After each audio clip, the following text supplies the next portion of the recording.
Ferrari started F1 2026 as Mercedes' chief menace, and could have a big role to play this season as the knives come out off track, not just on it. With McLaren unable to match its engine supply Mercedes' stunning start to the season, and Red Bull finding major car limitations and engine reliability issues, it's been left to Ferrari to try to spoil the Mercedes party.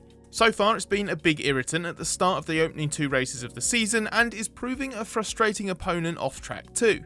Ferrari wasn't able to stop another dominant Mercedes 1-2 in China, as Kimi Antonelli claimed an emotional first win in Shanghai ahead of Australia winner George Russell. And the final margin of 25 seconds from Antonelli to Lewis Hamilton, the lead Ferrari in third, shows there is a gulf between the top 2 teams. But beating Ferrari is proving harder work than the Mercedes advantage that exists on paper would suggest, and Mercedes boss Toto Wolff is also braced for some other battles that could impact the competitive order. As the 2026 cars are so immature, all teams are expecting a big development war this season, but Wolff's wary of some political manoeuvring behind the scenes. He said after Antonelli's China win that Mercedes' car is capable of winning at this stage, but wants to see what kind of political knives are going to come out in the next few weeks and months. And Ferrari is very clearly positioned as Mercedes' chief opponent across the board. One of the more recent public spats in the F1 paddock has been over race starts amid an ongoing safety debate. The challenge of getting the 2026 cars off the line is now well established, with many needing a 10-second window to spool up the turbos in their engines. Ferrari's less vulnerable to this because its engine was designed specifically with the challenge of starts in mind, hence opting for a smaller turbo that has less inertia and requires less energy to run at the required speed for the starts. Ferrari's mega getaways were being played down a few weeks ago in testing, but they are clearly real, as Hamilton mugged both Mercedes drivers in China, and Charles Leclerc managed to get ahead of Russell as well, 1 week after Leclerc went from 4th to 1st in Australia. It means Mercedes has locked out the front row for 3 races in succession this year, including the China Sprint, but failed to lead out of the first corner every time. Given this is proving a key weapon in Ferrari being such a disruptive force early in races, it's no wonder it's pushing back on any more changes being made around start procedures.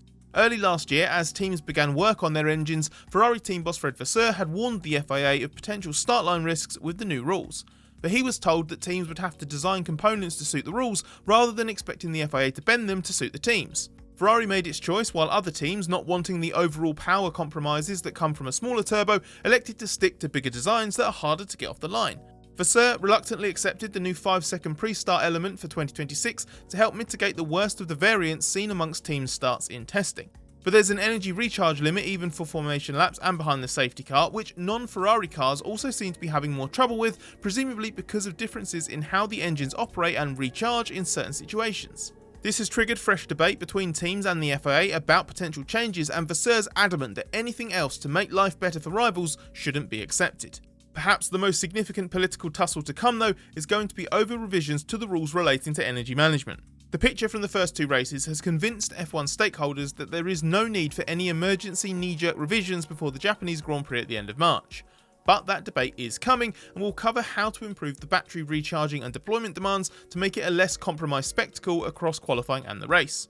It will have an impact on the competitive order if the teams that are struggling to harvest energy as much as Mercedes in normal steady state racing conditions end up gaining if the challenge of charging and deploying is made easier. We'll be completely across any changes to the rules and the consequences of them, so if you want the inside track, make sure you join the Race Members Club. Check out the link in the description to get 90% off your first month in the Members Club and make us your 2026 F1 Paddock Pass with special behind the scenes content, exclusive podcasts and more. Another area Ferrari looks set to push for a boost relates to engine development.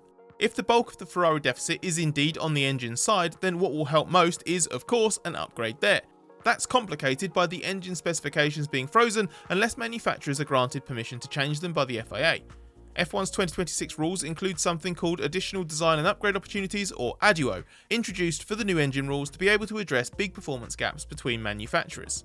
If a manufacturer is deemed to have an engine that is more than 2% adrift of the benchmark after 6 races, then it will be allowed to make one upgrade later in the year and another for 2027. If the gap is 4% or more, then the manufacturer will be allowed to make 2 upgrades for the season and 2 more for the following campaign. Based on the qualifying picture from China, Ferrari's gap to Mercedes seems to be quite small, just 0.865%, and it wasn't really on our radar at all that Ferrari might qualify for an ADUO boost. But it's a question of how the FIA judges engine performance specifically. It's keeping a performance index to judge the V6 internal combustion engine, and the way it's done is kept secret. Despite Ferrari appearing to be closer to Mercedes than the threshold, team boss Vasseur sounds like he's not just hoping for an upgrade this year, he's expecting one. And even though it's based on the combustion engine, being granted an Aguo update allows for changes to the MG UK too. Vasseur reckons this will be a better opportunity for Ferrari to catch up than the looming changes to compression ratio checks coming for June the 1st, which are aimed at clamping down on another area that Mercedes has exploited and was a big talking point pre-season. Ferrari doesn't believe that this will be a huge game changer and that their Aguo is more of an opportunity to close the gap. If Ferrari does get that at the first opportunity, it will come quite soon in the season. In the rules, the first window opens after 6 races. Before the cancellation of the Bahrain and Saudi Arabian Grand Prix, this would originally have been Miami.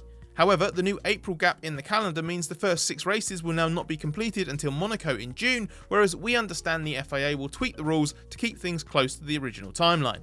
That would mean Ferrari would still have until early May to ready an upgrade, with more than 3/4 of the season still remaining.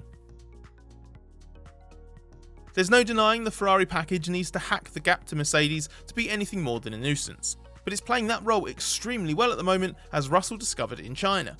Russell eventually battled past the 2 Ferrari drivers last weekend to complete Mercedes 1-2, but they were a real pain in the backside. This was the second Grand Prix in a row that Russell seemed vexed in trying to get back ahead efficiently, as he never managed to clear Leclerc on track in Australia in the opening race after losing the lead there. It was different strategies around an early safety car that reset the order. The best way to summarise it is that the Ferrari is clearly quick enough to be right there looming large in the Mercedes mirrors. This goes for the starts, which is a complicating factor, as Antonelli was so focused on covering Russell in China that by his own admission he opened the door for Hamilton to just sweep around the outside. But there's something about restarts too. Russell had got past the Ferraris once in the opening stint in China, but was then a sitting duck at the safety car restart and got overtaken by Hamilton and Leclerc in quick succession to find himself 4th again. Once claiming track position, the Ferrari is at least fast enough to make a reasonable go at staying ahead, even if it's ultimately futile. For starters, if the Ferrari can stick within a second of the Mercedes, it makes use of the new overtake engine mode this year that allows for a little bit more battery charging and deployment at speeds the MG UK would normally stop deploying. This helps a little and points to where Ferrari could gain if the energy management rules are tweaked, but as Russell said during the Grand Prix, they are just fast in all the right places. Ferrari's got a good chassis and its engine looks strong off the corners. This makes it hard to latch right onto the back of them and then breeze by. Even in China, where the Mercedes had a clear speed advantage at the end of the long back straight, Ferrari's big weapon was being able to come off the long turn 13 just far enough ahead that its driver usually had a chance of staying ahead by the hairpin.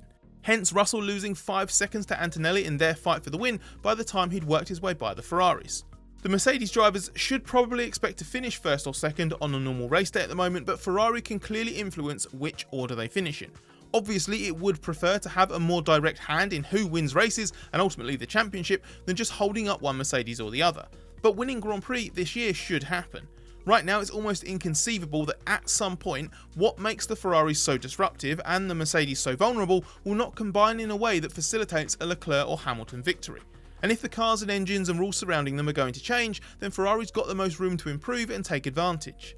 Its car already looks very strong, as Hamilton described it as a great platform to work off for the rest of the year and reckons Mercedes has around half a second advantage in race trim. He conceded that is a huge upgrade Ferrari needs to push for, but believes it's not impossible to overcome that gap.